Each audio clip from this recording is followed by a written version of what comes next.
감사원이 문재인 전 대통령에게 서해 공무원 피격 사건과 관련해서 서면 조사를 통보한 걸 두고 여야 공방이 거세지고 있습니다. 문 대통령이 직접 불쾌감을 표시한 걸로 알려진 가운데 여당은 조사에 응할 것을 촉구했습니다. 네, 이런 가운데 오늘부터 윤석열 정부의 첫 국정감사가 시작됩니다. 관련 내용 포함한 정치권 이슈들 신지호 전 의원, 유용화 한국의대 초빙 교수 모시고 이야기 나누겠습니다. 두 분 어서 오십시오. 어서 오십시오. 예, 안녕하세요. 예. 자, 오늘부터 3주간 윤석열 정부 첫 국정감사 시작됩니다. 자, 두 분이 생각하시는 이번 첫 국정감사에서의 최고 관전 포인트가 뭔지 하나씩 질문을 드려보겠습니다. 먼저 신 전 의원님. 이제 국정감사라는 게 지난 1년 동안의 국정 운영에 대한 감사 아니겠습니까? 예. 그런데 요 기간 중에 정권이 교체됐잖아요. 네. 그러니까 윤석열 정부가 5월에 출범했으니까 5, 6, 7, 8, 9. 그러니까 지난 12개월이 윤석열 정부 5개월이 되고 문재인 정부 7개월이 되는 거죠. 거기에 대한 감사가 되다 보니까 이게 정권 교체기에 1년차 국정감사가 참 묘한 데가 있습니다. 대개 이제 야당이 공격을 하고 여당이 수비를 하는 이런 형국인데 1년차는 이렇게 되다 보니까 서로 공격하겠네요. 서로 공격하고 그러니까 공격 그러니까 요번에 관전 포인트는 어느 쪽이 더 화력이 더 강하고 상대편을 더 아프게 만들 것인가. 예. 공수가 따로 정해져 있는 게 아니거든요. 예. 그래서 서로가 이제 공격수로 나설 것이고 그리고 더군다나 지금 여야가 여러 가지 뭐 문재인 전 대통령 문제라든가 이재명 대표 수사 문제로 굉장히 첨예하게 지금 충돌하고 있기 때문에 아까 뭐 그 취재 기자도 얘기했지만 정책 국감보다는 정쟁 국감 뭐 이런 식으로 흘러갈 가능성이 좀 농후하다고 보는데 네. 근데 누가 더 설득력 있게 공격을 하느냐 이게 제가 봤을 땐 관전 포인트가 되지 않을까 보여집니다. 예. 유용하 교수께서는 어떤 관전 포인트 꼽아주시겠습니까? 지금 말씀하셨는데 5개월이 한 5년 된 것 같아요. 저는 국감에 나올 얘기들이 너무 많을 것 같아요. 예. 일단요.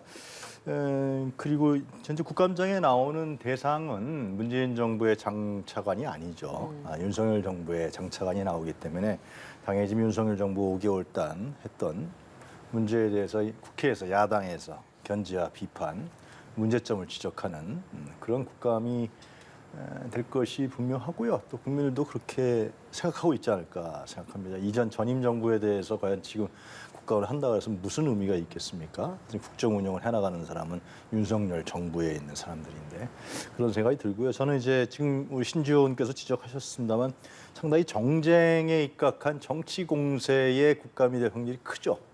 서로 간에. 그런데 아쉬운 거는 이제 그럼에 따라서 공방도 할 것이고요. 예. 또 민주당에서는 여러 가지 자료를 또 제시할 수 있겠죠. 어떤 정도의 자료를 제시할지 궁금하기도 한데 특히 이제 김건희 여사에 대해서 뭐 새로운 내용이 나오느냐 이런 문제들이 아마 주안점이 될 거라고 좀 봅니다. 그런데 중요한 것은 이렇게 됨에 따라서 실제로 지금 민생 부분에 대해서는 네. 민생 관련 상임위에서는 이게 실종될 확률이 커요. 실제로 국민들은 지금 고물가, 고환율, 고금리 어디에다 하소연할 데도 없고요. 농민들 같은 경우도 얼마 전에 밭을 갈아엎었다는 거 아닙니까? 물론 이제 45조인가 해서 뭐 예산 격리를 한다 이런 얘기는 나오고 있습니다만은 이 전국이 지금 모든 국민들이 지금 자기의 삶에 대해서 불투명하고 이런 부분들에 대해서 국가가 책임지지 못하고 있다는 사실을 직시하고 있기 때문에 이런 문제를 좀 확실하게 좀 얘기를 하고요. 그건 여야가 따로 없이 그렇게 됐으면 좋겠다는 생각이 드는데 그렇게 안 갈 것 같습니다. 지금 김건희 여사 논문 표절 관련 의혹을 민주당에서 제기할 거다 이런 말씀해 주셨는데 거기에 핵심 증인으로 채택이 된 뭐 장윤금 숙대총장이라든지 이몽재 국민대 총장이라든지 이런 분들이 해외 출장이 예정이 돼 있어요. 네. 해외 출장이 예정돼 있고 그 항공권을 구매한 날짜가 이렇게 증인으로 채택한 날짜랑 좀 겹쳐서 네. 조금 뒤늦게 떠나기로 한 것 아니냐 뭐 이런 네. 의혹도 나오는데요. 그럼 뭐 제가 본인이 당사자가 아니니까 알 수가 없죠. 그러니까 우연의 일치인지 의도적인 뭐 깊이인지는 모르겠으나 그래서 지금 민주당 쪽에서 동행 그 명령장을 발부를 하겠다 이렇게 얘기하잖아요. 이게 국회에서의 증언 및 감정에 관한 법률에 그런 게 있습니다. 이렇게 불응할 경우에는 동행 명령장을 국회 상임위 의결을 통해서 발부할 수가 있는데 그때 그 동행 명령장을 집행하는 사람은 국회 사무처 직원이에요. 직원인데 그리고 또 국회 관련법에 보면은 거기에 불응할 경우에 처벌 조항도 있습니다. 근데 이게 우리가 정확히 알아야 될 것이 이게 신체의 자유, 동행 명령권을 발동해갖고 그 사람을 국회 증언대로 데리고 온다는 것은 우리 헌법상의 기본권인 신체의 자유를 일시적이나마 침해하는 겁니다. 네. 침해하는 거기 때문에 지금 대법원과 헌법재판소에서의 그 일관된 그 판례가 뭐냐 하면은 예. 그것은 강제력이 없다. 이것은 강제력이 없다. 그 강제력이 있는 거는요, 검사가 청구해서 법원에서 그 발부된 영장만이 법적 구속력과 강제력이 있는 것이지 네. 이게 뭐 국회에서 이거 한다고 해갖고 거기에 준하는 이건 갖지 못한다는 게 예. 법조계의 정설이고요. 따라서 그다음에 이게 처벌이 되려고 그러면요. 그걸 일단 받고 나서 안 나가야 돼요. 동행 명령장을 수령을 하고 나서 안 나가야지 그냥 그럼 누가 받겠습니까? 안 받죠. 수령을 거부하면 그래서 이제까지 처벌된 사례도 없고요. 그래서 이게 실효성 이야기가 나오는 거죠. 실효성이 없고요. 그다음 그런 점에서 이제 실질적으로 이제 그 증언대에 세우는 실효성도 없는 것뿐만 아니라 이제까지 국감 때만 되면요. 의원들이 무지막지하게 증인들을 막 불러요. 예. 부르는데 그럼 과연 실속 있는 송고 질문을 해가지고 국민의 궁금증을 풀어주고 알 권리를 충족시켜주는가. 그게 아니에요. 어떤 증인들은 불러놓고 몇 시간씩 앉혀놓고 한마디도 질문 안 하고 돌려보내는 적 많고요. 우리가 제일 유명했던 게 뭐예요? 이제 재벌 총수들. 예, 재벌 총수들. 그다음에 이제 국민들 뇌리 속에 그 각인된 게 그 패션 디자이너 앙드레 김 씨. 예, 국감이 아니고 그때는 청문회였어요. 근데 남은 게 뭐예요?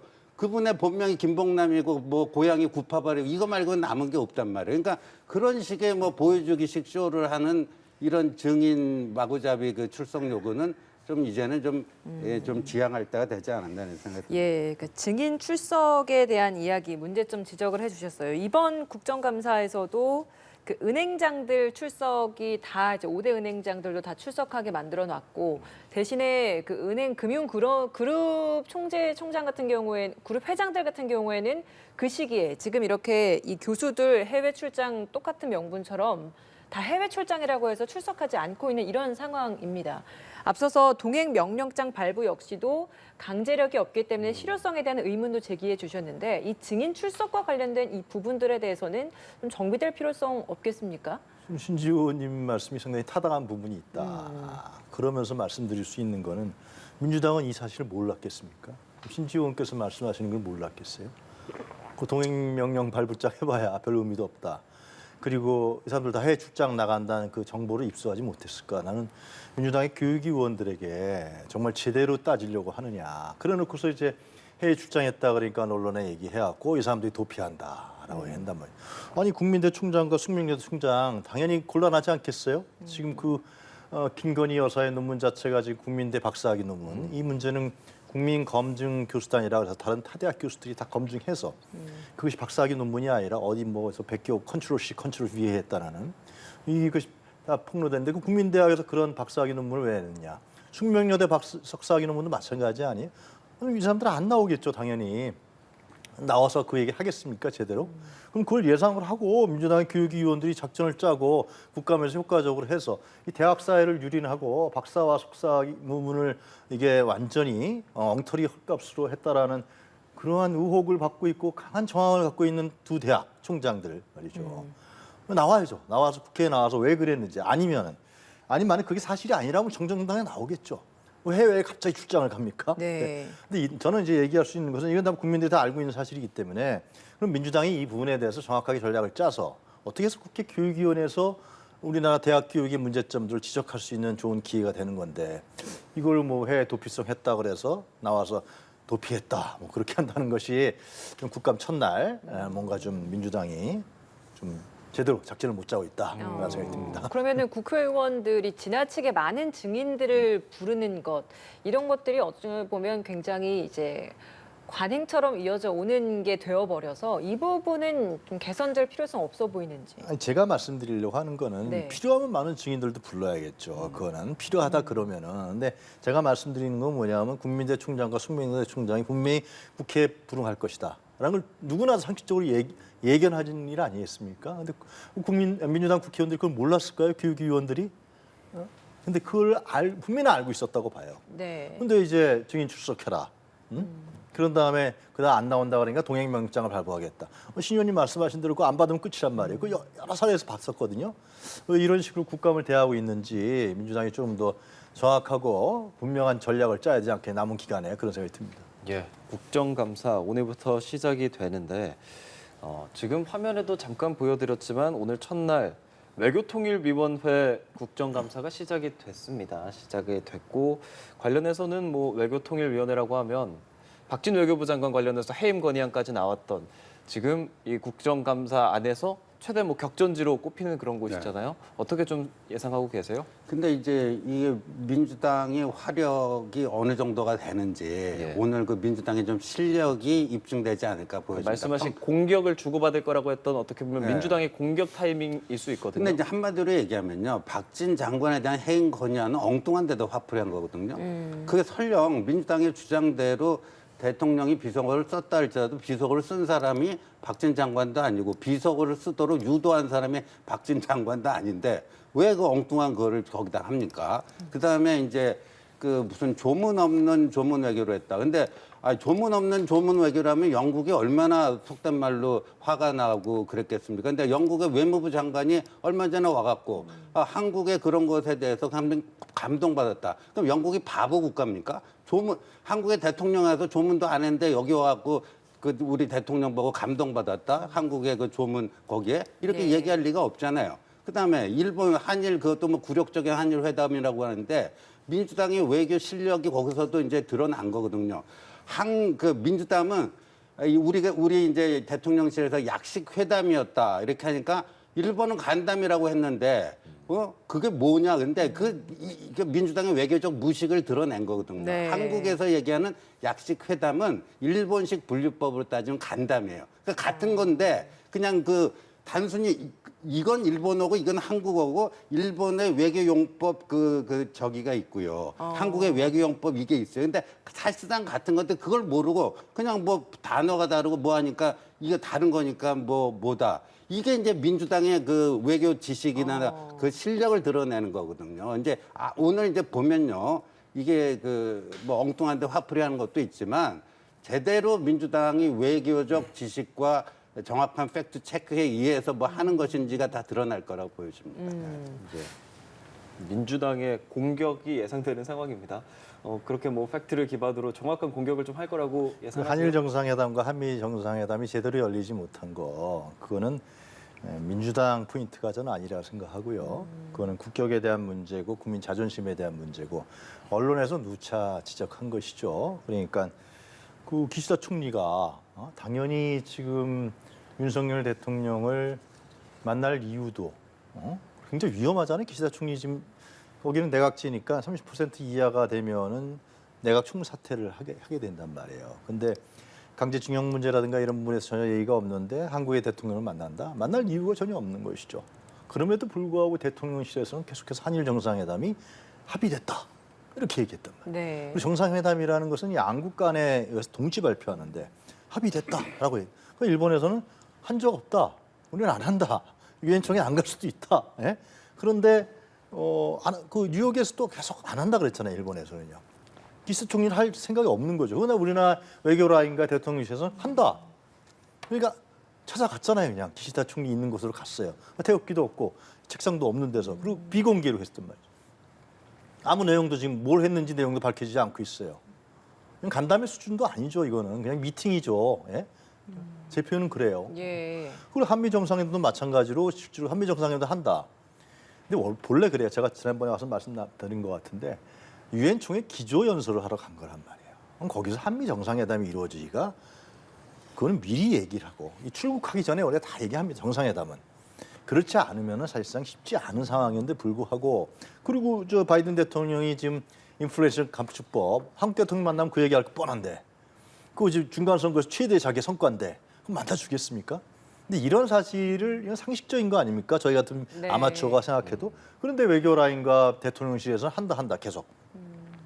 이 국격의 어떤 추락을 가져온 것이고 또 대통령의 언어도 거기서 또 비속어 논란이 생겨버리고 이건 사실상 외교 라인이 굉장히 심각하게 성찰하고 각성해야 될 문제고 이런 식이 되풀이되면 안 된다라는 의미에서 경정으로서 저는 박진 장관에 대한 해임 건의안을 냈다고 봅니다. 네. 근데 제가 이건 반박을 안 할 수가 없는데요. 네. 그 이제 한일 우리는 뭐 약식 회담이라고 그랬고 일본이 간담회라고 했는데 같은 말입니다.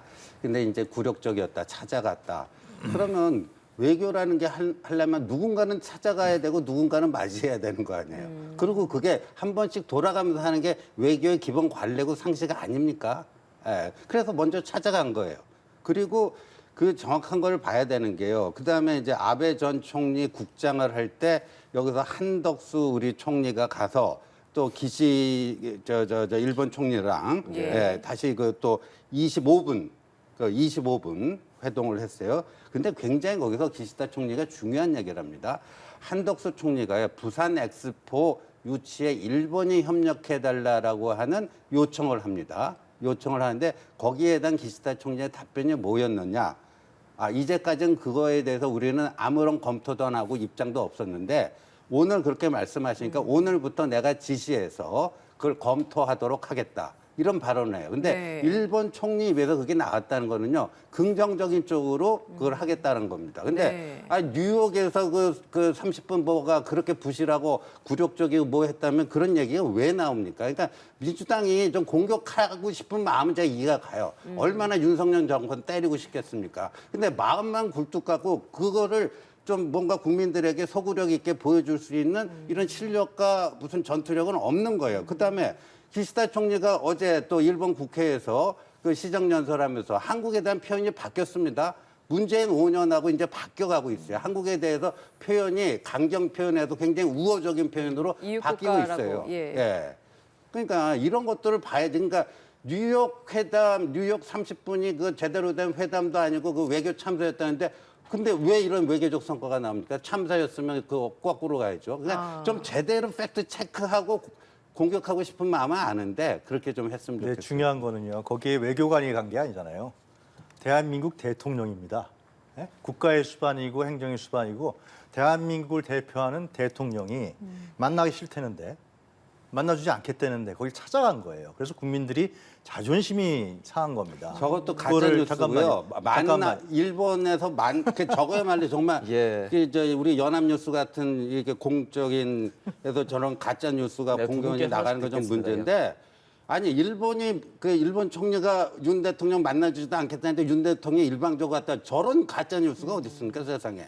저런 거를 그냥 그 방송에 나도 이렇게 막 얘기해도 되는 겁니까? 저런 가짜 뉴스라고 얘기하지 마시고요. 제가 어이가 말씀드린 거는 없네요, 어이가. 언론에 보도된 팩트를 근거로 해서 말씀드린 거고 일본의 산키 신문이나 당시에 요미우리 신문이라든가 이 신문 한번 뒤져서 보세요. 다 나와요. 제가 다 봤어요. 그래요? 다 봤고 다 봤는데 가짜 뉴스라세요? 또 말씀드려줄까요? 그 안 보고 저렇게 본 것처럼 얘기하는데 일본 말씀 요미우리 지나치시네. 신문에서는요 그 30분에 일본식으로 따지면 이제 착석 형태의 간담이라고 하는 건데 일본이 왜 거기에 응했는가에 대해서도 다 쓰고 있습니다. 뭐냐면 전임 대통령과는 달리 이번 윤 대통령의 한일 관계 개선에 대한 의지가 확실하게 있어 보이기 때문에 일본도 회담에 응했다.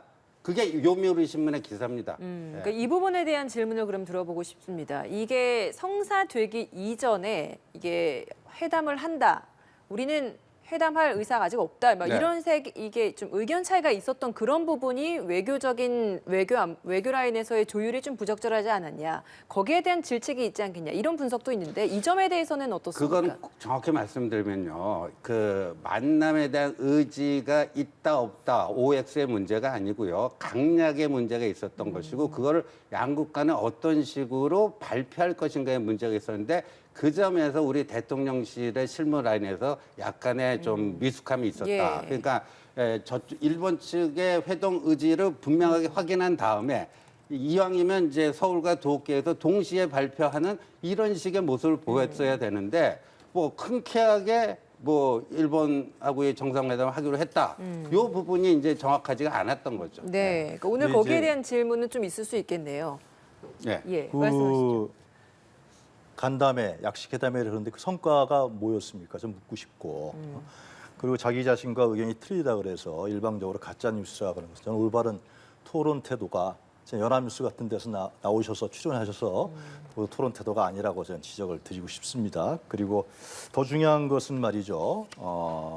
지금 얼마 전에 한미일 군사가 군사 동맹이 실현됐습니다. 독도에 150km 지역에서 대잠수함 훈련을 했어요. 네. 일본이 그 전쟁 때 달고 다녔던 우길기를 달고서 한미일 군사가 해상자에다가 착륙했습니다.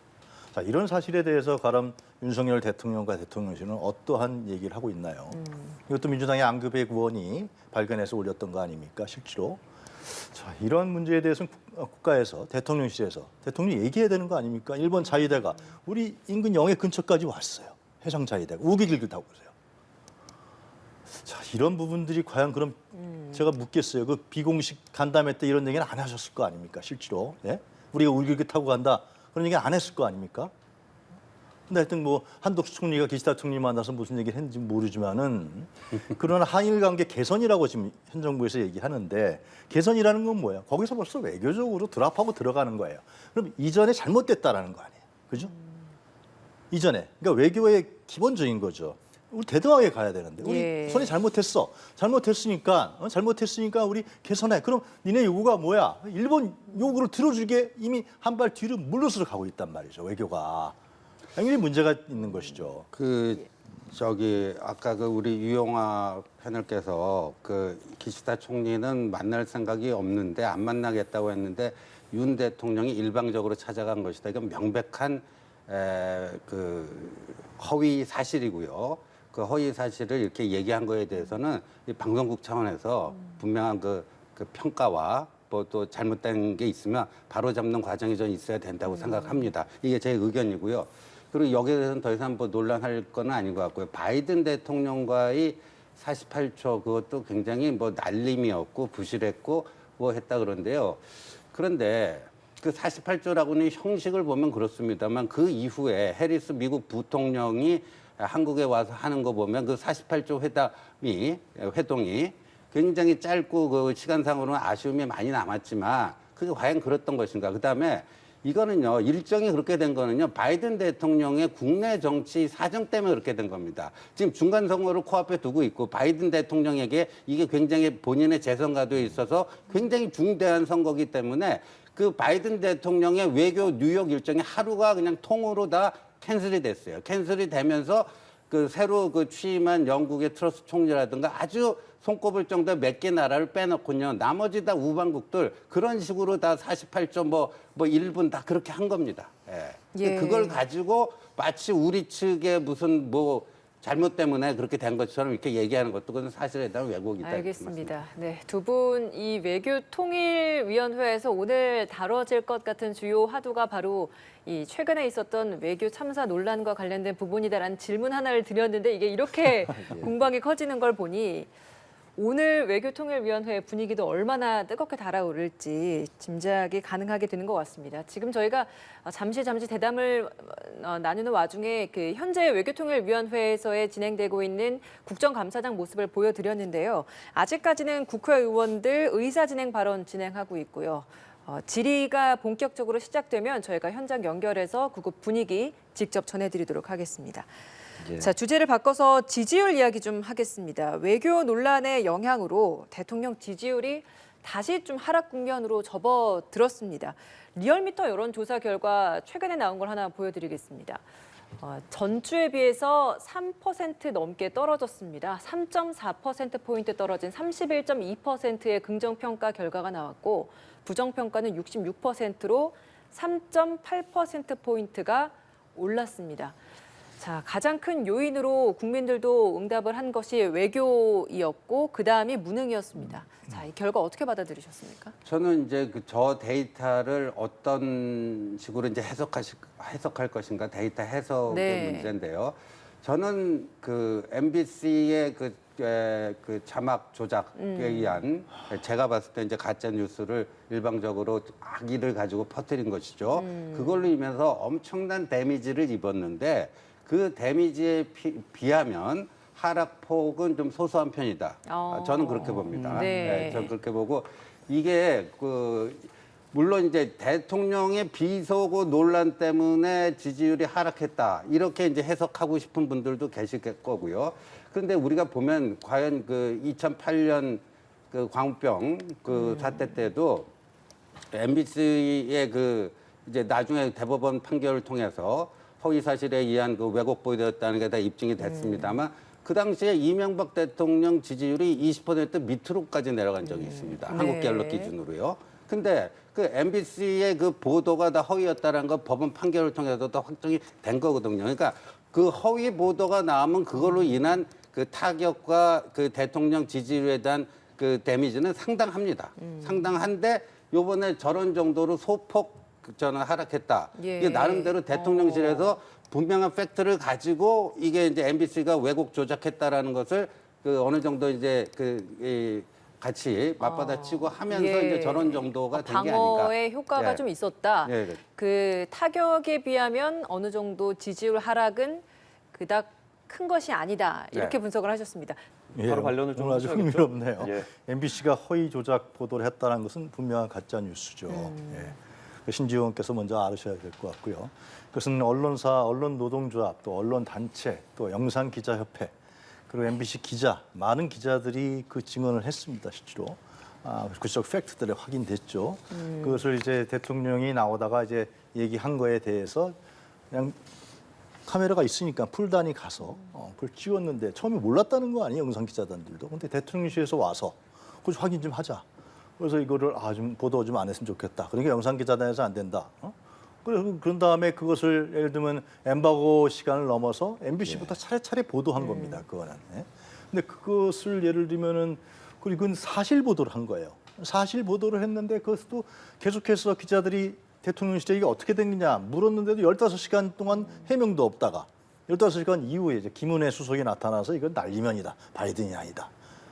그건 국내 언론 148개, TV조선까지, 채널A도 다 보수 성향의 언론까지 다 보도를 했고 국내 언론만 보도한 게 아닙니다. CNN, 폭스뉴스, 가디언지, AF통신, 해외 언론도 유수 언론도 다 바이든 이렇게 얘기했습니다. 거기에 뭐 여러 가지 이디오스라고 워싱턴 포스트에서 얘기했고 다른 데는 포커스 댐이라고 얘기했고 다 모든 언론이 세계 언론, 국론이 다 언론 얘기했어요.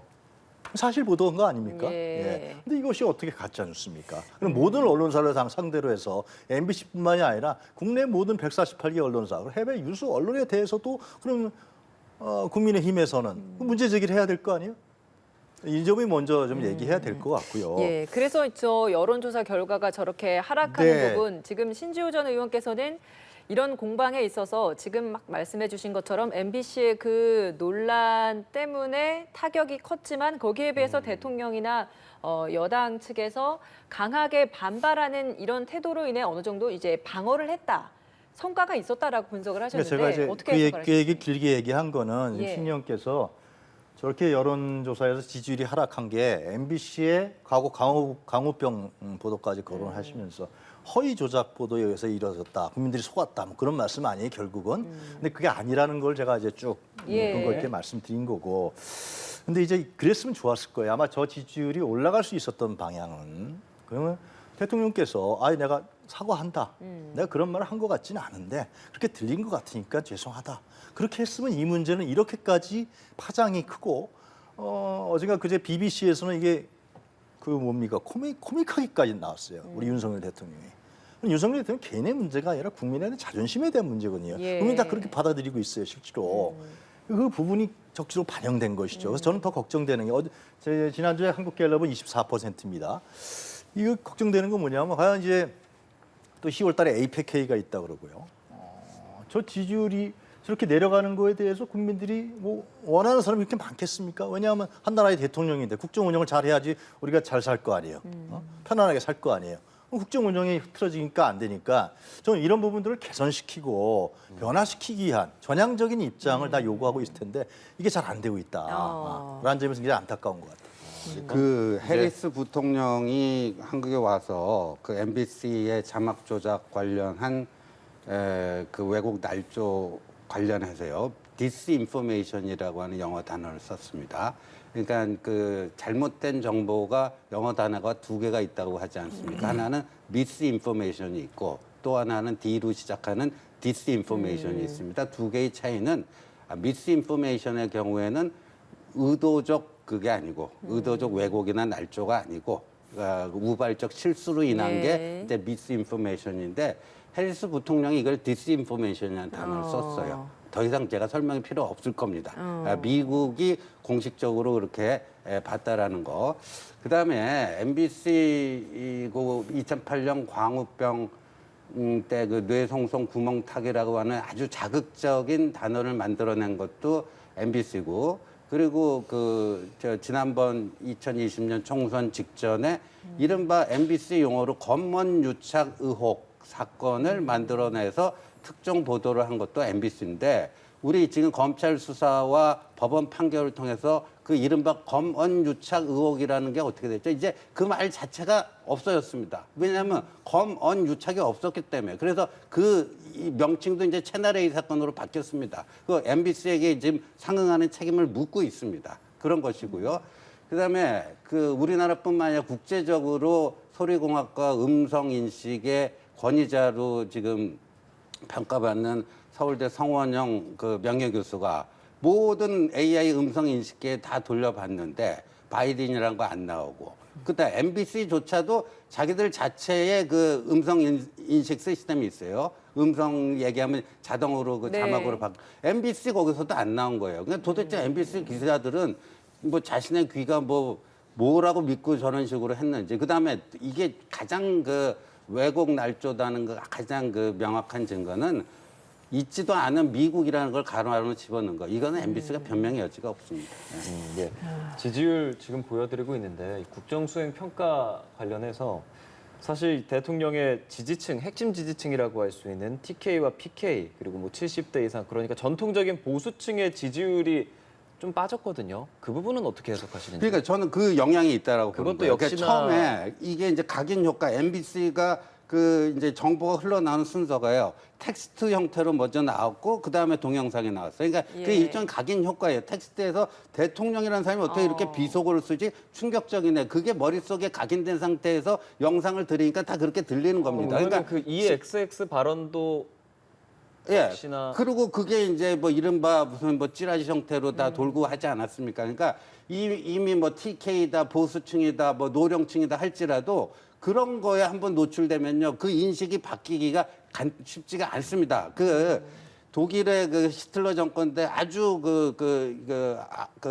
선동을 잘했던 괴벨스가 뭐라고 그랬냐면, 한마디로 그 진실을 왜곡하는 선동을 할 수 있지만 그거를 반박하기 위해서는 수십 장의 무슨 자료가 필요하다, 이런 얘기를 한 거랑 비슷한 거예요. 그러니까 한번 그런 식으로 해갖고 이게 머릿속에 각인이 되고 하면요, 이걸 다시 바로 잡는 것은 굉장히 어려운 겁니다.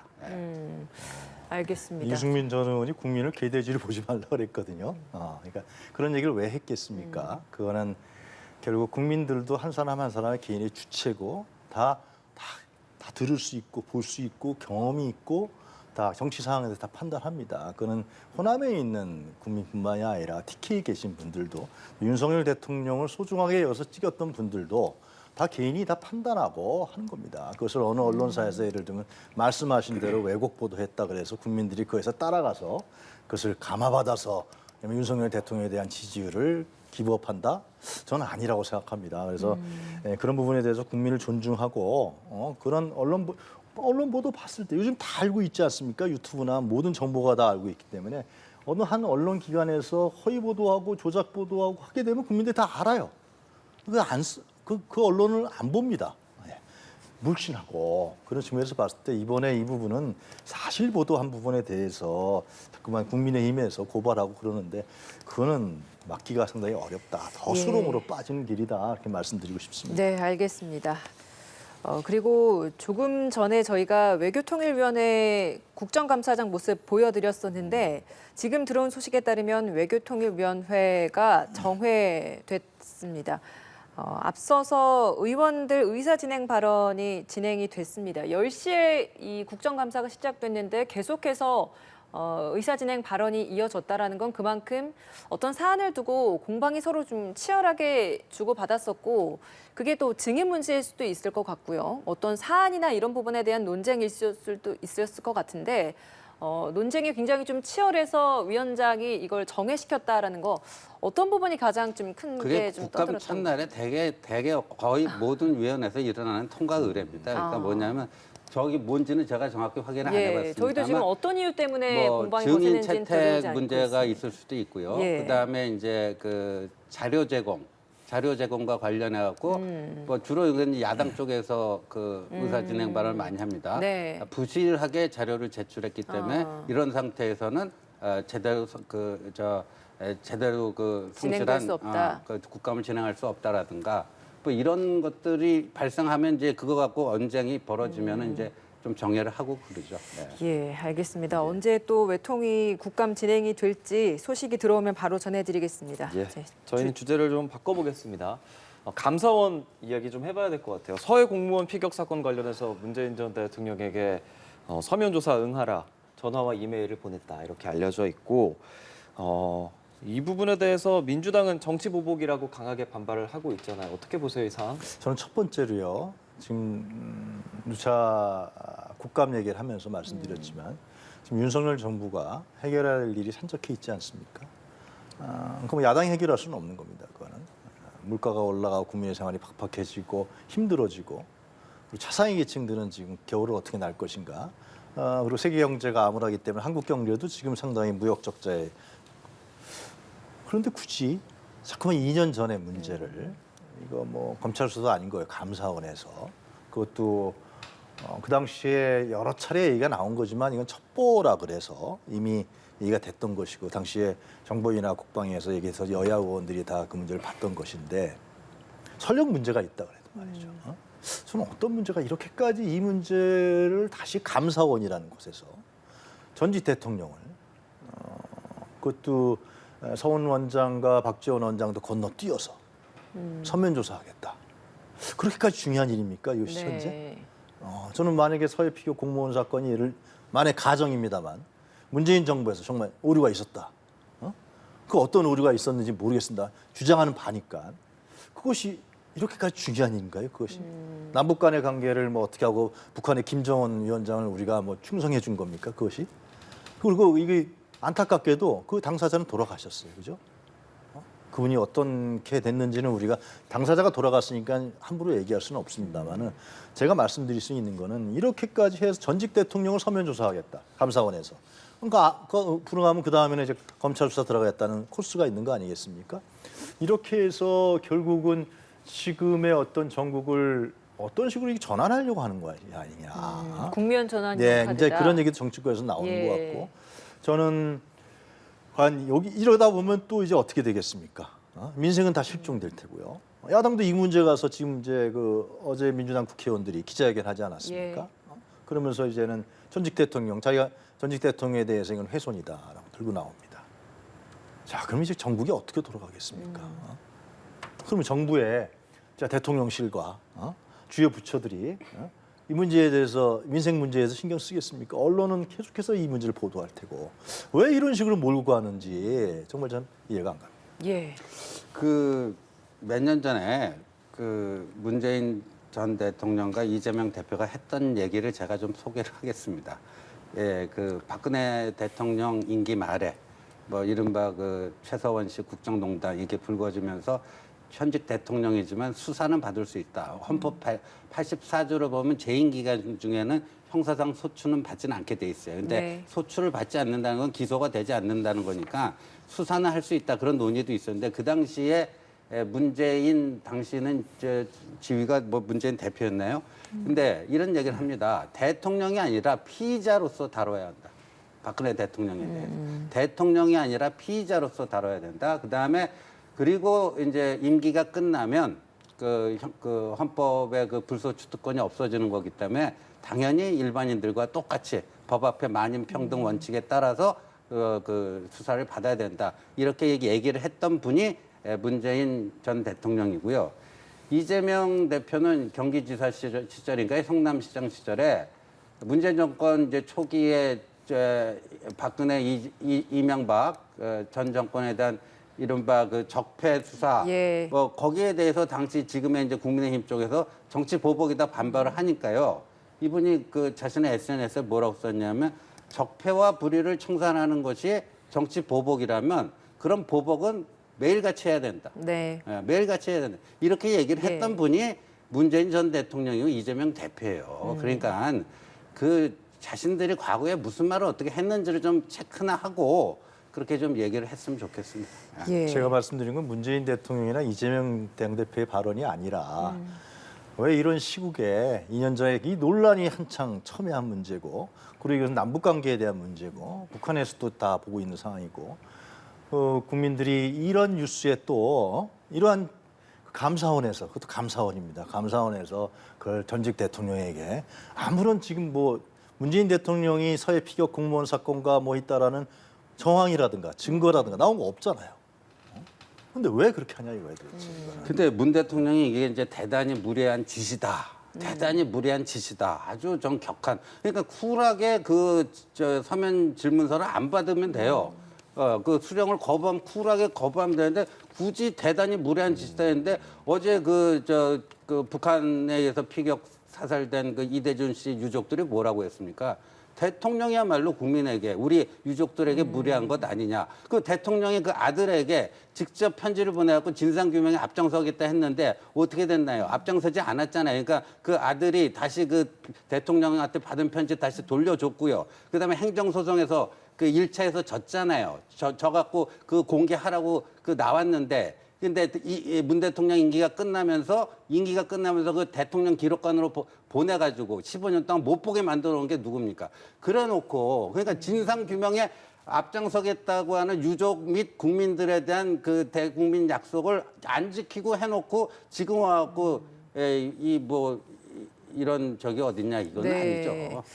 감사원도 해명을 내놓은 것이 전직 대통령들에게도 서면 조사서 보낸 적이 있다. 이번 이 사안이 이례적인 게 아니다라는 이야기하고 있지 않습니까? 지금도 보여주는 것처럼 앞서 서면 조사 통보 사례들이 있습니다. 노태우 전두환 전 대통령, 김영삼 전 대통령 같은 경우에는 답변을 했고 이명박 박근혜 전 대통령은 수령을 거부하면서 대답을 하지 않아서 관련 다른 조사 자료들을 통해서 이번 감사를 종결시켰던 이런 전례들이 있는데 이거에 대해서는 그럼 어떤 의견이죠? 감사원도 당연히 뭐 근거를 만들어놨겠죠. 지금 나오는 얘기는 이제 감사위원 회의를 해야 되는데 그거 없이 했다라는 지적이 나오고 있는 예. 거고요. 근데 저 사건을 말씀드린 것은 저거는 굉장히 정치적인 문제란 말이에요. 전직 대통령을 새로 집권 한 대통령이 뭐 대통령한테 보고했는지 안 했는지 모르겠습니다만 워낙 중요한 사항이니까 대통령실까지 갔겠죠. 저게. 전직 대통령을 서면 조사하는 문제니까 저 예. 정치적인 파급력이 대단하지 않겠습니까? 그렇기 때문에 왜 저렇게 지금 집권한 지 5개월 되시지 않았습니까? 윤석열 대통령이.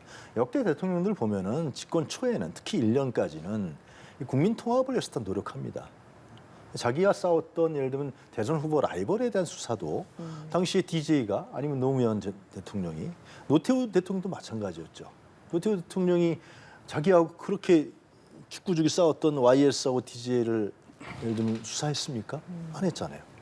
이런 걸 봤을 때는 국민 통합이라는 문제에 좀 진력을 하고 그 다음에 좀 얘기를 풀어나가서 자기 국정과제를 풀어나가야 되는 것이지 자기가 상대 라이벌이었던 이재명 또 전직 대통령에 대해서 저렇게 감사원 감사까지 벌이는 것이 무슨 득이 되는 것이고 누굴 위해서 저러는지 잘 이해를 못하겠다. 윤석열 저 대통령이 문제에 오늘, 대해서 예. 저 문제에 대해서 물론 이제 뭐 감사원이나 검찰에서 뭐 좀 의심스러운 게 있다라고 할 수도 있겠죠. 그거는 다 정치 행위고 구정 행위였으니까요. 근데 그런 부분에 대해서 차분하게 얘기할 수도 있는 것이고요. 그리고 그 문제에 대해서 여론을 국민에 호소할 수도 있는 것이지 저걸 감사원이란 기관을 통해 갖고 말이죠. 전직 대통령을 서면 조사하겠다. 근데 그 문재인 대통령 입장에 봤을 땐 치욕적이지 않습니까? 모욕적이죠. 예? 아무런 근거도 나온 게 없는데. 그런 윤석열 얘기를 하는 거죠. 대통령이 오늘 감사원 독립운영 헌법기관이다. 대통령이 언급하는 것은 적절하지 않다. 그러니까 이 부분이 예. 워낙 논란이 되니까 기자들이 출근길에 질문을 했는데 이런 답을 내놨습니다. 그러니까 앞서서 이제 대통령실까지는 이게 보고가 저는 되고 대통령의 지시가 있지 않았겠느냐라는 언급을 하셨는데 대통령 지시가 있다고 얘기한 건 아니고요. 예. 굉장히 중요한 사안 아니에요. 전직 대통령에 대해서 감사원이 뭐 독립된 기관이라고 하지만 요즘에 최재 감사원장을 보면은 거의 뭐 자기 윤석열 대통령을 위해서 일하겠다 얘기 안 한다요. 예? 감사원의 기능에 대해서 예. 그걸 무시하고 독립된 기관이라는 걸 무시하고 그렇기 때문에 감사원이 했던 게 지금 누굽니까 방통위원장 또 국민권익위원장 그리고 문재인 정부의 정부 부처를 34개인가요? 지금 감사를 하고 있습니다. 예. 실제로. 그런 상황에서 당연히 이 문제는 그러한 어떤 정치 보복적 성격, 과거 정권에 대한 전임 정부에 대한 흠집내기, 망신 주기 이런 거로 감사원이 하고 있는 거 아니냐라는 정치적 해석을 충분히 낼 수 있고 그리고 문재인 전 대통령에 대한 감사원 서면 조사도 그런 거에 연관성으로 볼 수 있다는 것은 뭐 합리적 의심이라고 보여져요. 예, 감사원의 감사 그동안 있어왔던 것들을 보면 정치적인 보복 성격이 강하다 이런 말씀하셨습니다. 자, 주제 바꿔서 이 질문 좀 드려볼게요. 검찰이 이재명 대표를 성남 FC 의혹과 관련해서 공소장에 공모자라고 적시한 그 부분. 네. 여기에 대해서는 지금 민주당이 굉장히 강하게 비판을 하고 있는데 네. 어떤 의견이십니까? 뇌물을 준 사람이 있으면 뇌물을 받은 사람이 있지 않겠습니까? 준 사람이 있는데 받은 사람이 없다고는 말이 안 되잖아요. 그러니까 지금 저 두산건설의 55억 그 병원 부지를 상업 용지로 바꿔주고 용적률을 뭐 3배 이상 해줘가지고 한 뭐 지금 현재 가치로 따지면 1조 원 이상의 그 수익을 안겨다 준 곳인데 그리고 이제 그 성남 FC에 55억 원 광고 후원한 거 아닙니까? 그거를 이제 지금 검찰은 뇌물로 보고 있는 것 같고요. 그래서 두산건설 당시 대표를 기소했고요. 또 성남시에서 전략기획팀장 그 관련 업무를 했던 분인데 이분은 사실 그 지위가 높은 사람, 의사결정의 윗선이 아닙니다. 그러니까 의사결정의 윗선 그게 이제 구단주였던 이재명 당시 성남시장과 이재명 시장의 그 사실상의 정권 위임을 받고 사실상의 구단주 역할을 했던 정진상 씨였기 때문에 이거는 뭐 그렇게 될 수밖에 없는 그렇게 안 하면 오히려 이상한 것이다 이렇게 봐야 되겠죠. 예, 지금 속보가 하나 들어왔는데요. 성남 FC 의혹과 관련해서 검찰이 농협, 알파돔, 현대백화점 역시 압수수색에 들어갔다는 소식 들어왔습니다. 네. 전방위적인 압수수색부터 시작해서 검찰의 수사가 진행되고 있는 건 확실해 보이는 상황인데 공모자라고 적시된 부분이 일정 부분 관련성이 확인되지 않으면 검찰도 공소장에 공모자라고 적시하진 않는다라는 이야기도 있어서 기존의 예. 공정한 검찰은 그랬겠죠. 그런데 지금 이게 성남 FC 관련 부분은 이미 경찰에서 탈탈 털었던 사안 아닙니까? 3년 동안 탈탈 털어서 다 무혐의 처분됐던 것이고 그리고 이 성남 FC가 시민구단 아니에요. 광고를 준 겁니다. 기업에서. 그리고 두산건설 같은 경우도 당시에 나오는 얘기는 그 부지가 완전히 그 버려진 땅이었다는 거 아니에요. 버려진 땅이고 성남시 입장에 봤을 때는 그거를 처리해야 될 것인데 그 무관하게 그거를 병원 용지로 해서 용도 변경해 준 것이 그것이 뭐가 문제가 되나요? 그것이 어떤 성남 FC의 두산건설이 광고한 것, 성남 FC만 했습니까? 아니죠, 두산건설만 했습니까? 많은 기업들이 성남 시민구단에 광고를 했단 말이죠. 네. 근데 그걸 마치 후원금이냐 얘기를 하고 그리고 그것이 이재명 대표에게 뇌물을 줬나요? 아니지 않습니까? 그 발견하지 못하니까 제3자 뇌물이라고 말이죠. 그 제3자 뇌물로 그걸 받았다 그러고 그 정진상 실장이라는 분도 실제로 거기에 서포터스로 응원해서 간 것인데 그것을 성남 FC에서 갔다라는 것이고 전혀 관련이 없고 그 성남 FC 광고는 정진상 실장이 한 것이 아니라 거기 성남 FC 구단에 있는 그 직원들이 했다라는 거 아니에요. 근데 이런 부분들을 자꾸만 이거는 이렇게 되면은 전에도 한번 말씀드린 것 같은데요. 뭐 지방자치단체가 무슨 일을 할 수 있겠습니까? 기업 광고인데요. 기업의 입장에서도 광고해서 좋은 일 하는 거 아니에요. 성남 시민구단에 광고해서 좋은 일 하는 거 아니에요? 근데 그거 다 막아버리면은 전국 지방자치단체 다 한번 그 전수조사 한번 해보자고요. 어떤 일이 발생할 것인지. 이건 뭐 굉장히 무리한 거 아닙니까? 예. 그 지난달에 16일, 26일 뭐 두산건설, 성남시청, 네이버 차병원 하고 그리고 나서 이번에 지금 방금 전에 저희가 속보로 전해드린 것처럼 농협, 뭐 알파돔시티, 현대백화점 세 번째잖아요. 이렇게까지 뭔가 하는 것에 대해서 유 교수께서는 정치적인 함의가 있다라고 생각을 하시는 것 같은데 또 반박 다시 하시겠어요? 근데 지금 검찰이 압수수색하는 저 관련 기업들 보면요, 두 가지 공통점이 있습니다. 첫 번째는 이재명 그 성남시장 시절에 성남시에 엄청난 자기들 기업 관련 엄청나게 큰 민원이 있었다라는 거. 그게 뭐 건물 용도 변경이 됐던 농협 같은 경우에는요. 성남시의 금고 역할을 하게 되면 그 농협 그 운영에 있어서 엄청난 플러스가 되지 않습니까? 성남시 그 재정이 뭐 조단인데. 예, 그러니까 다 나름대로. 근데 금고 그 계약 기간이 있어요. 그 연장하는 문제가 있었어요. 농협 같은 경우에는. 그 두산건설 그렇죠. 뭐 네이버는 이제 40억 원의 그 후원금을 다 내고 나니까 네이버 제2사업 건물 인허가가 났고요. 그리고 거기에 이제 고속가도로가 있는데 제2사업과 고속가도로의 연결도로까지 내주기를 한 거예요. 그러니까 저기에 거액의 후원금을 낸 사람들은 성남시에 다 엄청난 민원이 있었다. 그리고 또 그걸 많이 냈다. 근데 그 민원이 해결되고 나서부터는 안 낸다. 그러니까 이게 우연이야 일치냐? 그러니까 정상적인 그 정말 축구 구단을 사랑하고 뭐해서 낸 정상적인 광고냐? 그렇게 안 보고 있는 것이죠. 알겠습니다. 오늘 두 분 말씀 여기까지 듣도록 하겠습니다. 오늘 긴 시간 함께 토론해 주셔서 고맙습니다. 고맙습니다. 네, 감사합니다.